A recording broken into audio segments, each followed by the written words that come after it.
Hi hello friends, ഇനി ഞാനൊരു ചെറിയ ഉള്ളിക്കറി റെസിപ്പി ആയിട്ട് വന്നിട്ടുണ്ട്. ഇതെങ്ങനെ ചെയ്യുന്നതെന്ന് നോക്കാമല്ലോ. എൻ്റെ ചാനൽ ആരെങ്കിലും സബ്സ്ക്രൈബ് ചെയ്യാത്തവരുണ്ടെങ്കിൽ ഒന്ന് സബ്സ്ക്രൈബ് ചെയ്യണേ. ഇതെങ്ങനെ ചെയ്യണമെന്ന് നോക്കാമല്ലോ. അതിനായിട്ട് ഞാൻ പാത്രത്തിലേക്ക് 2 സ്പൂൺ ആവുന്നത്ര വെളിച്ചെണ്ണ കൂട്ടിയിട്ട് അതിലേക്ക് പകുതി മുറി തേങ്ങ ചെറിയത് ഇതിലേക്ക് കൂട്ടിയിട്ട് ഒന്ന് വറുത്തെടുക്കുന്നുണ്ട്. അതിലേക്ക് ഒരു കരിവേപ്പില കൂട്ടിയിട്ട് ഒന്ന് വറുക്കുന്നുണ്ട്. ചോന്നിട്ട് വറുത്തെടുക്കണം.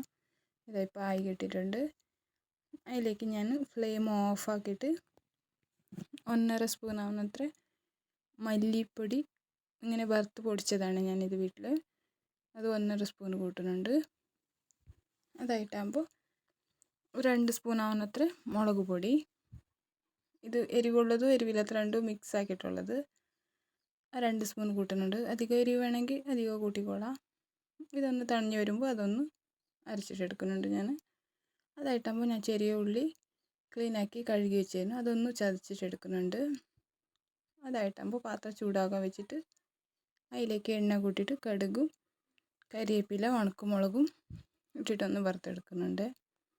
അതൊന്ന് വറുത്ത് വരുമ്പോൾ അതിലേക്ക് ഞാൻ ചതച്ച് വെച്ച ഉള്ളി ഉണ്ടല്ലോ, ചെറിയ ഉള്ളി, അത് അതിലേക്ക് കൂട്ടുന്നുണ്ട്.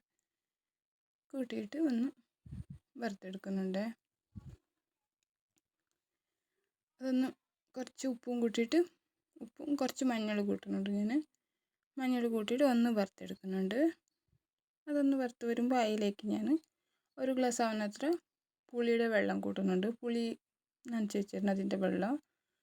അതൊന്ന് ഒരു 5 മിനിറ്റ് ആകുമ്പോഴത്തേന് അതിലേക്ക് ഞങ്ങൾ അരച്ച് വെച്ച മസാല ഉണ്ടല്ലേ, അത് ഇതിലേക്ക് കൂട്ടുന്നുണ്ട്. കൂട്ടിയിട്ട് ഒന്ന് തിളച്ച് കിട്ടിയാൽ നിങ്ങളുടെ ഉള്ളിക്കറി റെഡിയായി.